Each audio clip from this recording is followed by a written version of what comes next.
আসসালামু আলাইকুম। আজ আমি বেগুনের পাতলা একটি ঝোল রেসিপি তৈরি করেছি। তো আপনাদের সঙ্গে তার জন্য শেয়ার করতে চলে আসলাম। তো সরিষার তেল ঘরে ছিল না, তার জন্য আমি সয়াবিন তেল দিয়ে নিয়েছি। পেঁয়াজ, রসুন আর একটু কাঁচামরিচ নিয়ে আধা চা করে নিয়েছি। তাহলে কিন্তু এইভাবে রান্না করলে অনেক মজা লাগে। আর লবণ আর হলুদটাও দিয়ে দিলাম, দিয়ে এই যে কষিয়ে নিয়েছি। এখন মাছগুলো দিয়ে দিব। মাছটা কিন্তু অনেক মজার মাছ ছিল। আর এখন কিন্তু এই যে মাছটাকে দেওয়ার পরে বেশ কিছুটা সময় কষিয়ে নিয়ে আমি আবার একটু পানি দিয়ে দিলাম, দিয়ে এই পানিটা বেশ কিছুটা সময় মাছটাকে জাল করে নিব।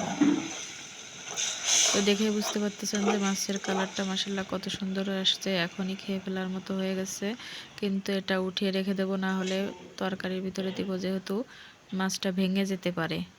এখন মাছগুলো আমার উঠিয়ে নেওয়া হয়ে গেল। মাশাআল্লাহ দেখুন কত সুন্দর কালার আসছে, আর টেস্টটা অনেক ভালো ছিল।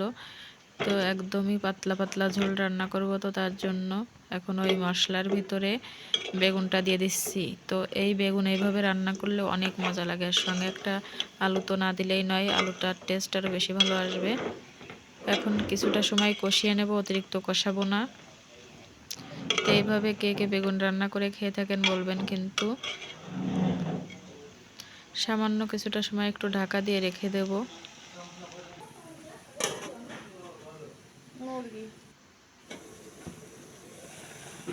তো ঢাকনাটা এখন উঠিয়ে নেব, উঠিয়ে নিয়ে একটু পানি দিয়ে দিব।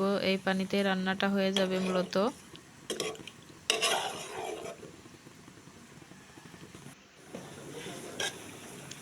তো আবারও ঢাকা দিয়ে রেখে দিয়েছিলাম পানি দেওয়ার পরে। এখন আমি মাছ যে উঠিয়ে রেখে দিয়েছিলাম ওই মাছগুলো এভাবে দিয়ে দিব। এখন দেখে বুঝতে পারতেছেন টকবক করে ফুটে উঠেছে ঝোলের ভিতরে যে দিয়ে দিলাম।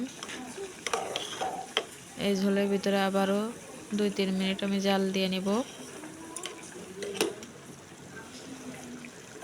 তো এইভাবে রান্না করলে অনেক মজা হয়।